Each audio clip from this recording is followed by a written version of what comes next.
Hello, guys. I am Sahil. I am welcoming you all in our new YouTube channel, in our new initiative, JK 360 Study. Guys, we are here to help you. In the last two videos, in the first video, Vivek sir discussed the math syllabus of banking associate, and in the second video, Sachin sir discussed the whole syllabus of class 4th. So today I am here to help you guys, to help you in the general awareness section, which have 40 marks, and I think it is the most important and the most vast topic in the syllabus of class 4th. So today we are here and to go thoroughly with the general awareness section. So इसी के साथ मैं आप सभी का अपने एक नए यूट्यूब चैनल और नए इनिशिएटिव में स्वागत करने जा रहा हूँ, जेके 360 स्टडी, जो कि हमने एक मुहिम स्टार्ट कर रखी है कि जो भी बच्चे अभी मतलब कोचिंग सेंटर बिल्कुल बंद हैं, और हमने ये कोशिश करी है अपनी तरफ से कि बच्चों को घर बैठे ही पढ़ाया जाए उनको. हम भी अपनी तरफ से पूरी कोशिश करें कि जल्दी से जल्दी आपका सिलेबस को कंप्लीट करें. हमारा जो मेन फोकस रहेगा वो आपको मतलब टॉप एमसीक्यूज़ करवाने का रहेगा, क्योंकि एमसीक्यूज़ ही आपको पेपर में पूछे जाएंगे, ना कि आपको मतलब रिटर्न में या सब्जेक्टिव वाइज नहीं पूछा जाएगा.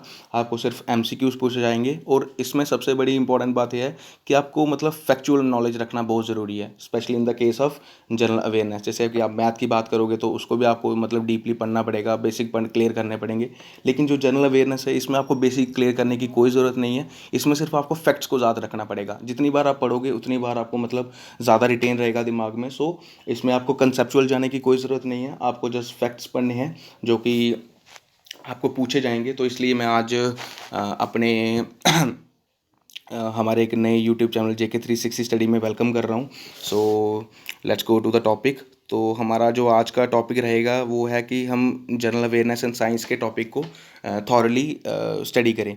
और थॉरली स्टडी करने का ये मतलब है कि ऐसे तो मतलब आप देखा जाओगे तो नेशनल जो जैसे पहला टॉपिक है जनरल करंट इवेंट्स, तो अगर आप इसको पढ़ने के लिए जाओगे ना, तो इसके लिए मैं कहता हूँ अगर साल 2 साल की आपको करंट अफेयर पढ़नी है ना, तो उसी को पढ़ने के लिए आपको मतलब 2 महीने लग जाएंगे. 2 साल की करंट अफेयर पढ़ने के लिए 2 महीने लग जाएंगे.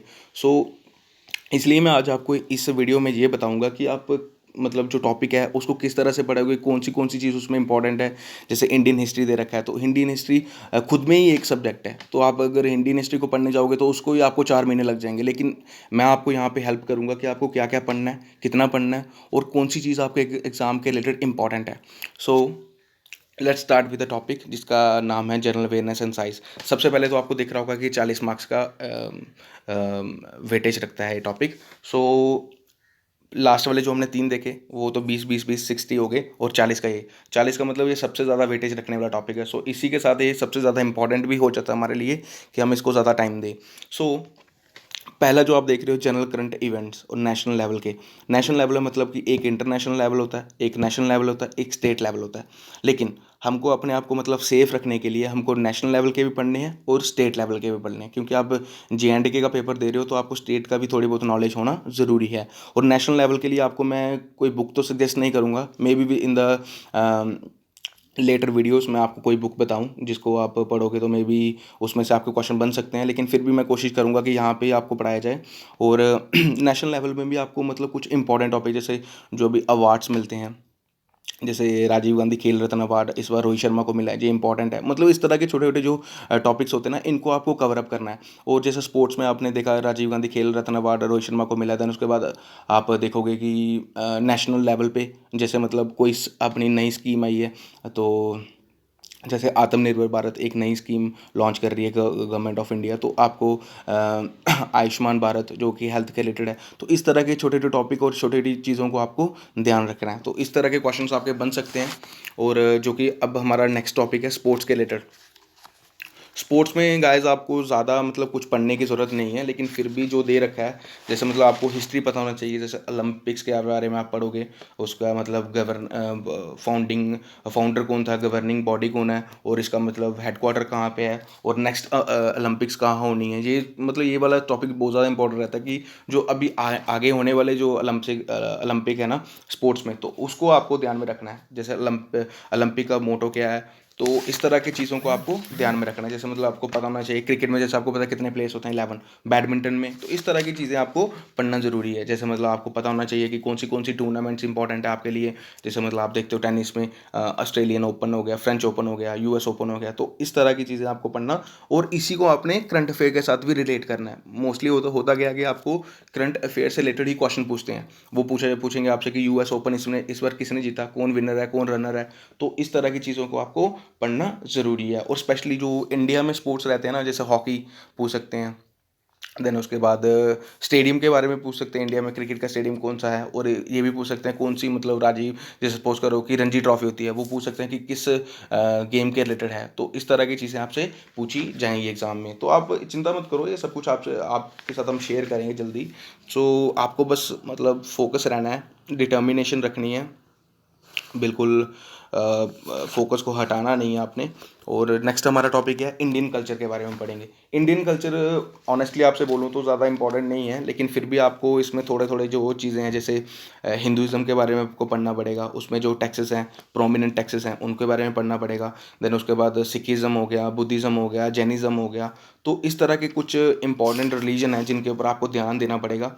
और इसमें मे बी लिटरेचर भी होगा, लिटरेचर पे आपको इतना ध्यान नहीं देना, लेकिन जो रिलीजन है ना उस पर आपको ज़्यादा ध्यान देना है। और लैंग्वेज के ऊपर भी ज़्यादा ध्यान देना है, मतलब संस्कृत के ऊपर भी थोड़ा बहुत पढ़ लेना। मे बी आप कोई बुक को रेफर तो कर रहे होंगे, उसमें ये सारे टॉपिक्स दिए होंगे, तो आपको मतलब लैंग्वेज के ऊपर भी ध्यान देना है। देन उसके बाद आपको रिलीजन के ऊपर भी ध्यान देना है। अगर हो सकता है तो आपके पास टाइम है तो म्यूज़िक के ऊपर भी ध्यान दो guys.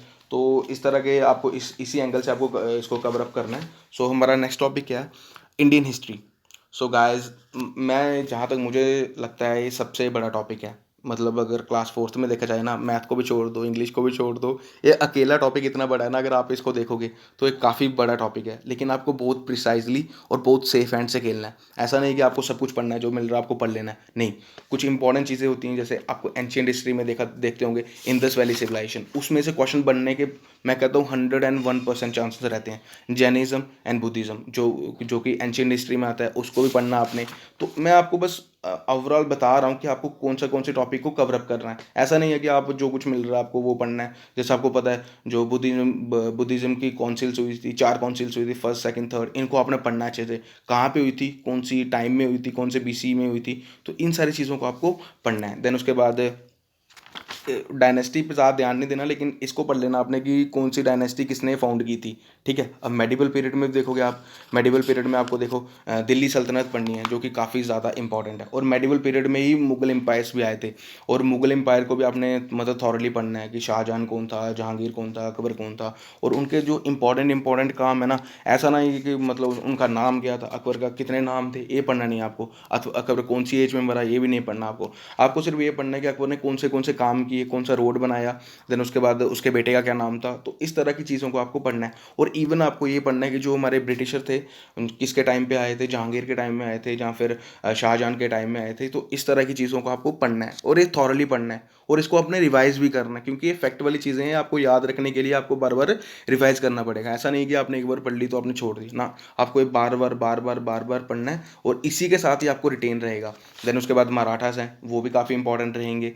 Then revolt of 1857, I think this is one of the most important topic in class fourth examination. तो मेरे को लगता है यहाँ से आपको 101% क्वेश्चन बन सकता है रिवॉल्ट ऑफ 1857। देन उसके बाद governor general of Bengal, governor general of India, viceroy of India. आपको मतलब देखो कुछ होता है ना कि जैसे मतलब ये ऐसा पूछ सकते हैं आपको। ऐसा आप बड़े बच्चे सोच रहे होंगे कि वाइस रॉय ऑफ इंडिया कितने सारे हैं, तो हमको कितने सारे पढ़ने पड़ेंगे। नहीं, पढ़ने तो आपको सारे ही हैं, मतलब उनको एक बार देखना ज़रूर है, लेकिन उनमें देखने के बाद आपको उनमें देखना है कि जैसे स्वदेशी मूवमेंट किस वाइस रॉय के टाइम में हुई थी, लॉर्ड मिंटो के टाइम में हुई थी। तो इस तरह की चीज़ों को आपको बहुत प्रिसाइजली जाना है। और बहुत मतलब जैसे ककोरी ट्रेन रॉबरी हुई थी, वो किसके टाइम हुई थी। तो इस तरह की चीज़ों को, फर्स्ट फैक्ट्री एक्ट आया था, वो किसके टाइम आया था। उसके बाद है ना बड़ी सारी जैसे वहाबी मूवमेंट थी, मुस्लिम की मूवमेंट थी ये, वहाबी मूवमेंट, तो वो किसके टाइम हुई थी। तो इस तरह की चीज़ों को आपको याद करना है। ठीक है। और मतलब ऐसा नहीं है कि मतलब लॉर्ड इरविन के ये बच्चे थे, वो तब आया, ऐसा कुछ नहीं। आपको मतलब जो उसने काम किए हैं उसके ऊपर ज़्यादा फोकस करना, ठीक है आपको। देन उसके बाद आपको मतलब सबसे बड़ा इंपॉर्टेंट चीज़ क्या है हिस्ट्री में, जैसे मॉडर्न हिस्ट्री में आपका देखते हो कि जो नेशनल इंडियन नेशनल कांग्रेस है वो कब बनी थी, नॉन कॉपरेशन मूवमेंट कब स्टार्ट हुआ था, डांडी मार्च कब स्टार्ट हुआ था, ये सबसे इंपॉर्टेंट है। गांधी इरविन पैक्ट कब स्टार्ट हुआ था। तो इस तरह की चीज़ों को आपको बहुत ज़्यादा डीपली जाना है, ठीक है। और माउंट बैटन प्लान क्या था, तो ये सारी चीज़ें आपको पढ़नी पड़ेंगी। और मैं गाइस आपको एक चीज़ और रेफ़र करता हूँ, जैसा कि आप पढ़ते हो किसी टॉपिक को, लेट अस सपोज कि आज आपने मॉडर्न हिस्ट्री को पढ़ा, तो मैं कहता हूँ कि आपको एक चीज़ के ऊपर और ध्यान पर देना पड़ेगा, वो है कि आप जो एमसीक्यूज़ होते हैं ना आफ्टर द चैप्टर, तो जो आपके 20 30 या 50 एमसीक्यूज़ होते हैं, प्लीज़ उनको उनके साथ थॉरली जाओ, क्योंकि वो आपको रिटेन करने में मदद करेंगे। ताकि जैसे आपने कोई टॉपिक पढ़ा है तो उससे आपकी नॉलेज भी टेस्ट होगी कि आपने जो पढ़ा है वो आपको रिटेन हो रहा है, समझ आ रहा है। तो इस तरह की चीज़ें भी आपके साथ होना ज़रूरी है, तो इसलिए एमसीक्यूज़ को भी सॉल्व करना आपके लिए बहुत ज़रूरी है। सो गाइस, हमारा नया टॉपिक क्या है, इसके बाद जो हमारा अगला टॉपिक है वो है इंडियन जोग्राफ़ी। तो इंडियन जोग्राफ़ी में गाइस आपको जैसा पता, आपको कहाँ पता होगा, मुझे बताना पड़ेगा। सो गाइस, इंडियन जोग्राफ़ी में मैं एक मिनट रुको, मैंने एक नोट्स बना रखे थे, आई विल शो तो नहीं कर सकता आपको, लेकिन आपको एक ऊपर से एक ओवरव्यू दे देता हूँ मैं इंडियन जोग्राफ़ी में आपको क्या क्या पढ़ना है। गाइस चिंता मत करो यार, हम आपको एमसीक्यूज़ की सीरीज़ करवाएंगे। बड़ी सारी चीज़ें हैं जो हम आपको करवाने जा रहे हैं अभी। सचिन सर, विवेक सर आपका बहुत ख्याल रखेंगे, चिंता मत करो। I am also here to help you guys. So Indian geography में गाइज आप देख रहे हो कि हाँ, सो इंडियन इंडियन जोग्राफ़ी में गाइज इसमें आपको टॉपिक में दे रखा होगा इंडियन जोग्राफ़ी, है ना। तो इंडियन जोग्राफ़ी में से आपको मतलब जो यूनिवर्सल फैक्ट्स होते हैं ना, जैसे मतलब यूनिवर्स के बारे में, कुछ प्लैनेट्स के बारे में, प्लैनेट जो फैक्ट्स होते हैं अबाउट प्लैनेट्स उनको पढ़ना है। लैटिट्यूड लॉन्गिट्यूड ये इंपॉर्टेंट है, इसको पढ़ना है। देन उसके बाद अर्थ के डायमीटर सरफेस, जहाँ मतलब जो उसके ऊपर मास कितना है, मास मतलब आपको ये सारी चीज़ें याद रखना बहुत मुश्किल रहेगा, क्योंकि एज, मास, वॉल्यूम, मीन, डायनेस्टी, तो ये सब कुछ मतलब डिफ़िकल्ट रहेगा याद करने के लिए, लेकिन फिर भी आप एक बार इनसे नज़र मार लेना। सो लॉन्गिट्यूड, लैटिट्यूड और इंटरनेशनल डेट लाइन, ये इंपॉर्टेंट टॉपिक है। इंटरनेशनल डेट लाइन पे आपको क्वेश्चन बन सकता है कि जैसे कि काफ़ी बार क्वेश्चन आता है ऐसे कि जो इंटरनेशनल डेट लाइन है इंडिया में कौन सी स्टेट से गुजरती है, तो आपको उसके ऊपर ध्यान देना है। देन उसके बाद रॉक्स के बारे में पढ़ना है गाइस, रॉक्स बहुत ज़्यादा इंपॉर्टेंट टॉपिक है। और रॉक्स में भी आपको क्या पढ़ना है, जो इग्नियस रॉक है, सेडिमेंट्री रॉक है, देन उसके बाद मेटामॉर्फिक रॉक है। तो इनमें मतलब इनकी जो ओरिजिनल रॉक कौन सा है, जैसे ग्रेनाइट क्या है, इग्नीनियस रॉक है। तो इस तरह के कोल क्या है, सेडिमेंट्री रॉक है। तो आपको ये चीज़ पढ़ना बहुत ज़रूरी है, जैसे वॉल्केनिज्म के बारे में पढ़ना है। और मतलब आपको ये याद नहीं रखना है कि वॉल्केनिज्म की हिस्ट्री क्या है या कुछ भी है, आपको ये याद रखना है कि कौन सी इंडिया में एक्टिव वॉल्केनो कौन सा है, और एक दो और वॉल्केनो को याद रखना है जो कि एक्टिव है इस समय।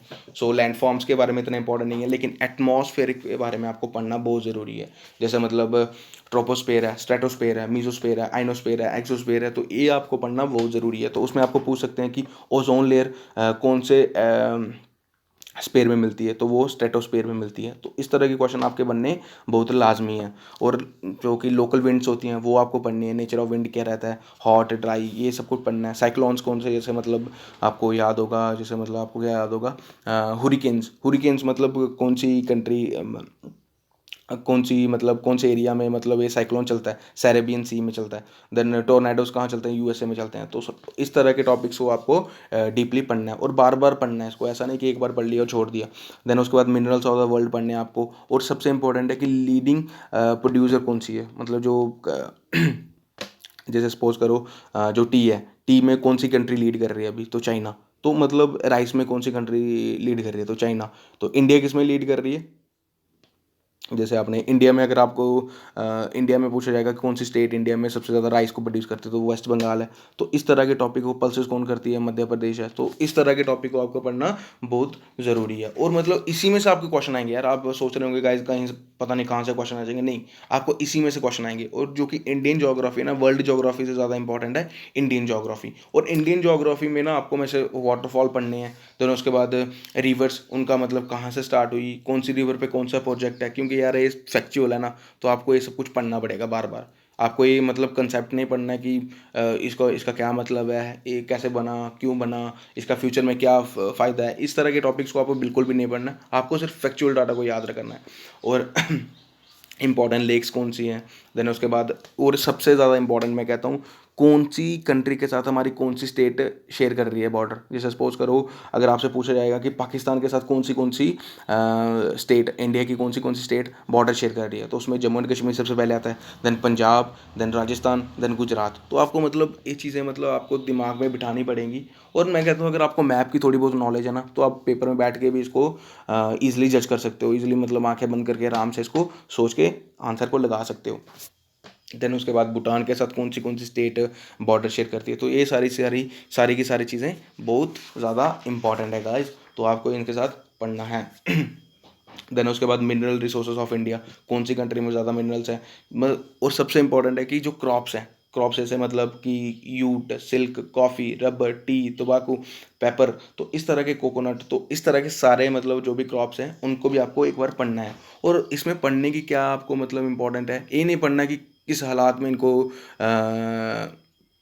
शो किया जाता है। तो आपको सिर्फ ये पढ़ना है कि इसमें कौन सी स्टेट इसमें लीडिंग है अभी, तो कौन सी स्टेट बॉटम में है। बॉटम का भी इतने ज़्यादा चांसेस नहीं रहते, लीडिंग के सबसे ज़्यादा चांसेस रहते हैं।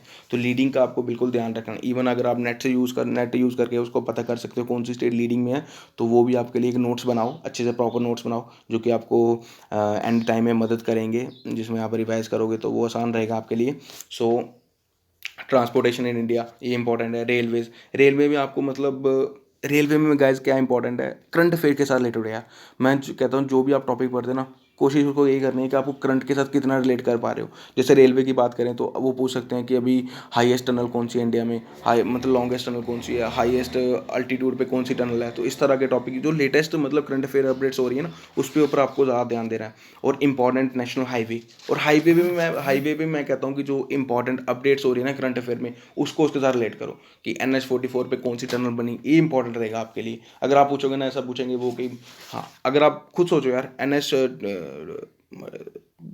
जैसे सपोज करो 44, NH 6, NH 8, वो मेरे अगर मेरे से भी कोई पूछेगा तो सीरियसली मुझे भी नहीं पता होगा कौन सा NH 6 कहाँ से स्टार्ट होता है, कहाँ ख़त्म होता है। तो वो बड़ा मुश्किल रहता है, और एग्जामिनर जो पेपर सेटअप करते हैं उनको भी पता है कि इन सारी चीज़ों को पढ़ना ये ज़्यादा फैक्चुअल होता है। तो इसलिए वो क्या करते हैं कि इसको आसान करने के लिए करंट अफेयर के साथ रिलेट करते हैं कि NH 44 जो मतलब सपोज करो NH 44 अगर आपका इंपॉर्टेंट है तो वो रिलेट करेंगे NH 44 कहाँ से कहाँ स्टार्ट हुआ, जो मतलब करंट अफेयर में है वो आपको पढ़ना है। जैसे NH 44 इंपॉर्टेंट है, देन NH 7 इंपॉर्टेंट है, जो कि मतलब समझ रहे हो ना मेरी बात को, कि जैसे मतलब जो करंट अफेयर के साथ रिलेट कर रहे हैं आपको उसके ऊपर ज़्यादा ध्यान देना है। और कैपिटल स्टेट्स के बारे में गाइस क्या बताऊँ आपको, आपको पता ही होगा कि जो हमारी कैपिटल्स हैं, कैपिटल हमारी क्या है, न्यू दिल्ली दिल्ली है हमारी कैपिटल। सो वर्ल्ड की भी इंपॉर्टेंट कैपिटल्स के बारे में पढ़ लेना है, जैसे अमेरिका की न्यूयॉर्क है। देन उसके बाद जो फिर से मैं कह रहा हूँ जो करंट अफेयर के साथ रिलेट कर रही है उसको पढ़ने की कोशिश करो। जैसे सपोज करो कि अभी अफगानिस्तान, अगर ईरान जैसे मतलब सपोज करो कि वो करंट अफेयर्स में है, ईरान में कुछ हो गया, तो आपको उसकी कैपिटल को पढ़ना बहुत ज़रूरी है। और इंडिया की स्टेट्स को तो आपको पढ़ना ज़रूरी ही है, नो नो अदर ऑप्शन। सो इसमें मतलब जो आपका कैपिटल एंड स्टेट है ना, ये भी मतलब काफ़ी ज़्यादा इसमें से भी एक दो क्वेश्चन बनने के चांसेस हैं गाइज। और एक चीज़ को मैं और डिस्कस करना चाहता हूँ कि जैसे गाइज आपको पता होगा जो हमारे मतलब फर्स्ट इन द वर्ल्ड है कंट्रीज एंड देयर पार्लियामेंट, इतना इंपॉर्टेंट नहीं है। National emblem of major countries, जैसे इंपॉर्टेंट कंट्रीज़ के जो एम्बलम होते हैं उनको पढ़ना ज़रूरी है। तो देन उसके बाद आपका जो एक और इम्पॉर्टेंट है UN एजेंसीज, सब इम्पॉर्टेंट UN एजेंसीज, जैसे मतलब आपको पता होगा IMF कहाँ पे है, तो वो आपको मतलब वो याद करना है, इस्टेब्लिश कब हुआ, हेडक्वार्टर कहाँ है, और उसका पर्पस इतना इंपॉर्टेंट नहीं है, लेकिन जो हेडक्वार्टर और इस्टेब्लिशमेंट डेट है ना, वो आपको पढ़ना बहुत ज़रूरी है guys. So sorry guys. So उसके बाद हम सुपरलेटिव्स पढ़ने हैं, हाईएस्ट, लॉन्गेस्ट, ये सारी चीज़ें पढ़नी है। फर्स्ट इन द वर्ल्ड है, फर्स्ट इन द वर्ल्ड में भी आपको इंपॉर्टेंट पढ़नी है, ऐसा नहीं है कि यार मतलब आप ऐसा पढ़ सकते हो first man to go into space, तो ये आप पढ़ सकते हो। First man to work in space, तो ये आप पढ़ सकते हो। तो इंपॉर्टेंट चीज़ें हैं यार, आपको खुद जब एक बार पढ़ने की कोशिश करोगे ना, आपको खुद लग जाएगा पता लॉन्गेस्ट रिवर कौन सी है, स्मॉलेस्ट रिवर कौन सी है, लार्जेस्ट कंट्री कौन सी है। तो इस तरह की चीज़ों को पढ़ना आपको वो ज़रूरी है। और स्पेशली गाइस मैं आपको ये बता रहा हूँ, जो यूटीज़ है ना, यूनियन टेरिटरीज हमारी कंट्री की, तो उन पर ज़्यादा फोकस करना, क्योंकि अभी कम हो रही हैं, बढ़ रही हैं, तो वो आपको पढ़नी पड़ेंगी। ठीक है। और फिर से मैं कह रहा हूँ कि जो आपके MCQs हैं उनके ऊपर ज़्यादा ध्यान दो गाइज। MCQs ही आपका बेड़ा पार करेंगे, मैं बता रहा हूँ क्योंकि ये फैक्चुअल है, तो इसमें आपको बिल्कुल कंसेप्ट के ऊपर बिल्कुल ध्यान नहीं देना, फैक्चुअल डाटा के ऊपर ज़्यादा रखना। ठीक है। और गाइज अब हमारा नेक्स्ट टॉपिक है जनरल साइंस, जो कि आई थिंक ये भी काफ़ी ज़्यादा वास्ट टॉपिक है, लेकिन हम इसको भी बिल्कुल तोड़ तोड़ के पढ़ेंगे। तोड़ तोड़ के इन द सेंस कि फिजिक्स, केमिस्ट्री और बायो। और इसमें उसमें भी हम आपको तोड़ तोड़ के बताएंगे कि आपको क्या क्या पढ़ना है। जैसे फिजिक्स की बात कर रहे हैं, सबसे पहला इंपॉर्टेंट टॉपिक है यूनिट्स ऑफ मेजरमेंट। आपको ये पढ़ना है लेंथ का क्या यूनिट है, मास का क्या यूनिट है। आई डेफिनेटली से गाइस, इसमें से आपका एक क्वेश्चन पक्का है, जो कुछ मर्जी हो जाए, एग्जामिनेशन आपको एक क्वेश्चन एक डाल के ही देगा। और आपको गाइस ये बिल्कुल अच्छे से पढ़ना है। और मैं कहता हूँ अगर पढ़ रहे हो इसको, तो एक काम करो, एक वाइट शीट पे आपको उसका वाइट पेज पे लिखो सारे के सारे लेंथ, मासस या कुछ भी करो, और इसको चिपका दो जहाँ पे आप सोते हो, बैठते हो, खाते हो, पीते हो, जहाँ पे भी आप ज़्यादा टाइम स्पेंड करते हो, तो वहाँ पे इसको चिपका दो। और जब भी आपकी नज़र पड़ती है तो इसको एक बार नज़र मार के पढ़ लो। उसके बाद guys, Newton laws of motion, ये भी काफ़ी ज़्यादा इंपॉर्टेंट है, नो डाउट। और work, energy, power, sound, light, reflection of light, law of reflection, spherical mirror, तो इस तरह के टॉपिक को भी आपको पढ़ना ज़रूरी है। और उसके बाद जो इन्वेंशंस होती हैं guys, inventions and discovery, I know this is a very hard topic to retain, लेकिन फिर भी आपको ये पढ़ना। और इसमें आपको गाइस क्या पढ़ना है, मैं आपको एक कुछ इंपॉर्टेंट बताता हूँ। जैसे बैरोमीटर, वो किसने इन्वेंट किया है, कंट्री को नहीं पढ़ना है किस कंट्री ने इन्वेंट किया ना, आपको ये पढ़ना है किस बंदे ने इन्वेंट किया, इन्वेंटर कौन है इसका। जैसे बैरोमीटर का कौन है, देन उसके बाद इलेक्ट्रॉन का कौन है, देन उसके बाद लेज़र का कौन है, लेज़र की काफ़ी बार डेफिनेशन पूछी जाती है, तो लेज़र का कौन है, देन उसके बाद पीरियोडिक टेबल का कौन है, प्रोटॉन का कौन है, तो इस तरह के रेडियो कार्बन डेटिंग का कौन है। तो इस तरह के मतलब जो इन्वेंटर हैं उनको पढ़ना ज़रूरी है। जैसे आपको मतलब ऐसा नहीं इंपॉर्टेंट पूछना है यार, मतलब ऐसे आप पढ़ोगे, आपको लग जाएगा पता जब पढ़ोगे ना आप, तो कौन सा इंपॉर्टेंट है कौन सा नहीं। जैसे टेलीविजन का कौन है, ट्रांजिस्टर का कौन है, एक्सरे का कौन है, जो मतलब हमारी डे टू डे लाइफ में ये चीज़ें यूज़ होती है ना, तो वो आपको पढ़ना ज़रूरी है गाइस। और इसके साथ फिर से मैं कह रहा हूँ, MCQs आपको सॉल्व करना बहुत ज़रूरी है गाइस। आप सोच रहे होंगे कि मैं बार बार MCQs के ऊपर बोल रहा हूँ, तो MCQs में मैं सीरियसली बोल रहा हूँ, ऑनेस्टली बोल रहा हूँ, आपको MCQs के ऊपर काफ़ी ज़्यादा ध्यान देना पड़ेगा, वही आपका बेड़ा पार करेंगे। सो गाइस, अब हम पढ़ेंगे जम्मू एंड कश्मीर की जोग्राफ़ी, कल्चर और हिस्ट्री। ये तीनों टॉपिक काफ़ी ज़्यादा इंपॉर्टेंट है, काफ़ी ज़्यादा वेटेज रखते हैं। सो इनके ऊपर भी आपको ध्यान देना पड़ेगा। जैसे जम्मू एंड कश्मीर में आपको क्या पढ़ना है, सबसे पहले मतलब जम्मू एंड कश्मीर के जो बेसिक फैक्ट्स हैं वो पढ़ने हैं, और उसके बाद डेमोग्राफी पढ़नी है। और गाइस कोशिश करना कि जो लेटेस्ट बुक है ना, जिसमें लेटेस्ट अपडेट्स होंगी, वही आपको पढ़ना है। ठीक है। और कोशिश करना कि जो आप जब बेसिक फैक्ट्स पढ़ोगे, तो उसमें आपको जो district with least sex ratio, district with highest literacy, district with low literacy, क्योंकि हम अब स्टेट की बात कर रहे हैं, तो यहाँ पे डिस्ट्रिक्ट का डिस्कस होगा, तो लीस्ट पॉपुलेटेड डिस्ट्रिक्ट, तो इस तरह की चीज़ों को आपको पढ़ना बहुत ज़रूरी है। तो मतलब कितनी सेक्स रेशो हमारी स्टेट में, देन उसके बाद रूरल पॉपुलेशन कितने परसेंटेज है। आपको आप गाइस सोच रहे होंगे कि इतना ज़्यादा फैक्ट हम कैसे याद करेंगे। So guys, this is the important thing here, कि आपको बिल्कुल ज़्यादा इनके फैक्ट्स को रिटेन करना है। और वो मतलब आप खुद पे डिपेंड करते हो कि आप कितना स्टडी कर रहे हो, दिन में कितना टाइम दे रहे हो रिटेन करने के लिए। तो ये सब कुछ आपके ऊपर डिपेंड करता है गाइस। उसके बाद हमारी स्टेट का सिंबल क्या है, देन उसके बाद हमारी स्टेट का जो स्टेट एनिमल क्या है। स्टेट फ्लैग तो पहले होता था, अभी तो नहीं है। देन उसके बाद हम गाइस हमारी आ गई हिस्ट्री ऑफ कश्मीर।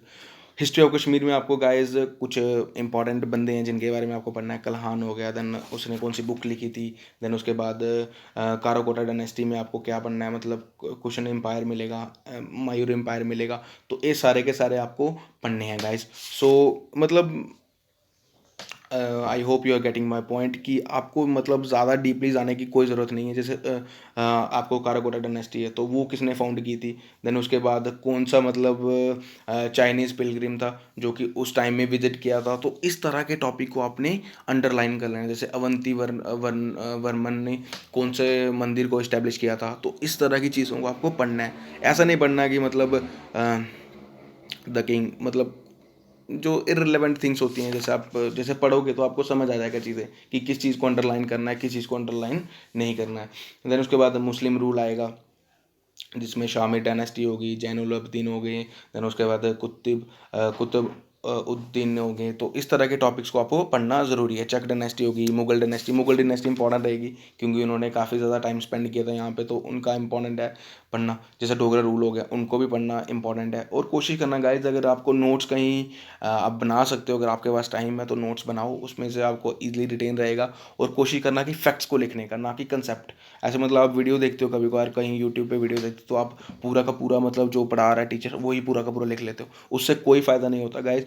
जो पढ़ा रहा है उसमें से भी आपको शॉर्ट चीज़ें निकालनी, क्योंकि लास्ट में जब आप रिवाइज करने जाओगे ना तो यू हैव लेसर टाइम, तो उस समय आपके पास बहुत कम टाइम होगा, तो आपको चीज़ों को जल्दी रिटेन करना है, तो उसके लिए आपको शॉर्ट नोट्स होना ज़रूरी है। तो गाइज अब कल्चर्स ऑफ जे है। कल्चर्स ऑफ जे इतना ज़्यादा इंपॉर्टेंट तो नहीं है, लेकिन फिर भी हाँ, इसमें कुछ टॉपिक्स हैं जो कि काफ़ी ज़्यादा इंपॉर्टेंट रहते हैं। उससे पहले मैं आपको हिस्ट्री तो आपको बता दिया मैंने, ठीक है। हिस्ट्री में हमारा क्या आएगा, history of Jammu and Kashmir में। सो कल्चर में आपका गाइस जैसे आपको टूरिज्म आएगा, ठीक है। आर्ट एंड क्राफ्ट आएगा। आर्ट एंड क्राफ्ट इतना ज़्यादा इंपॉर्टेंट नहीं रहेगा, लेकिन जो टूरिज्म है ना वो काफ़ी ज़्यादा इंपॉर्टेंट रहेगा गाइस, क्योंकि टूरिज्म में जे जम्मू में कौन से टूरिज्म प्लेसेस है, जैसे बागे बहु है। देन उसके बाद अपने श्रीनगर में कौन सा शालीमार बाग है, निशांत बाग है। तो इन सारी चीज़ों को आपको पढ़ना है, कौन फाउंडर है, किसने बनाया था, किसके लिए बनाया था, बस ये चीज़ें पढ़नी है। ऐसा नहीं है कि आपको डीप पढ़ना है, कब वहाँ पे कितने टेरेस हैं, देन उसके बाद किसका मंदिर है वहाँ पे, देन उसके बाद पानी कैनाल है, कैनाल कितनी लंबी है, इन सारी चीज़ों को बारे में बिल्कुल नहीं पढ़ना। बस आपको फाउंडर पढ़ना है, कौन सी डेट में इस्टेब्लिश हुआ है। तो इस तरह के इसके ऊपर ही आपके ऊपर आपको क्वेश्चंस मिलेंगे एग्जाम में। तो आर्ट एंड क्राफ्ट भी इतना ज़्यादा इंपॉर्टेंट नहीं है। फेयर एंड फेस्टिवल्स इंपॉर्टेंट है, कौन से फेस्टिवल हमारे जम्मू एंड कश्मीर में सेलिब्रेट किए जाते हैं। और गाइस एक और इंपॉर्टेंट टॉपिक है इसमें, पर्सनैलिटीज़ आपको बहुत हार्ड रहेगा, लेकिन अगर आपके पास कोई बुक है तो प्लीज़ उसी को रेफर करो, जो उसमें इंपॉर्टेंट दे रखी हैं उसी को पढ़ो। और पर्सनैलिटीज़ की भी आपके लिए काफ़ी ज़्यादा इंपॉर्टेंट रहेगा, इसमें से भी एक दो क्वेश्चंस बनने के चांसेस है, एक तो बनने के चांसेस हैं गाइस। क्योंकि जैसे अब इसका अभी पंचायती अकाउंट असिस्टेंट का एग्ज़ाम हुआ था, उसमें पूछा था कि कौन सा जे का प्लेयर है जो कि इंडियन नेशनल टीम में खेला क्रिकेट, तो वो आप सभी को पता है। तो इस तरह के टॉपिक्स आपको एग्ज़ाम में पूछे जाएंगे गाइस। और फॉरेस्ट एंड वाइल्ड लाइफ के बारे में भी, चलो इसके ऊपर मैं फिर से बता दूंगा, अगर जैसे टॉपिक आएगा आगे तो मैं बताऊंगा इसमें से क्या पढ़ना है क्या नहीं पढ़ना है। और गाइस हमारा हिस्ट्री भी हो गया। देन उसके बाद ज्योग्राफी मैंने आपको बता दिया, जो फिजियोग्राफी में आपको एक चीज़, ज्योग्राफी में गाइस एक इंपॉर्टेंट टॉपिक है जिसमें आपको मतलब जो हमारे सीजन्स रहते हैं ना जे में, उनके बारे में पढ़ना है। और सीजन जैसे स्प्रिंग हो गया, ऑटमन हो गया, देन उसके बाद विंटर हो गया, समर हो गया, तो इसमें हम लोकल लैंग्वेज में इसको क्या बोलते हैं वो इंपॉर्टेंट रहेगा गाइस। वो 6 हैं तो 6 के 6 आपको रटने हैं, तो मैं उसकी ट्रिक भी बताऊंगा आपको आगे लेटर ऑन वीडियो में, तो वो भी आपको पढ़ने हैं। सो गाइस ये रहा हमारा आज पूरा का पूरा टॉपिक, जिसमें हमने जनरल अवेयरनेस एंड साइंस को पूरी थॉरली कवर किया। आई डोंट थिंक सो कि आपको फिर इसमें कोई डाउट रहेगा, लेकिन फिर भी अगर आपको डाउट है गाइस तो प्लीज़ कमेंट बिलो।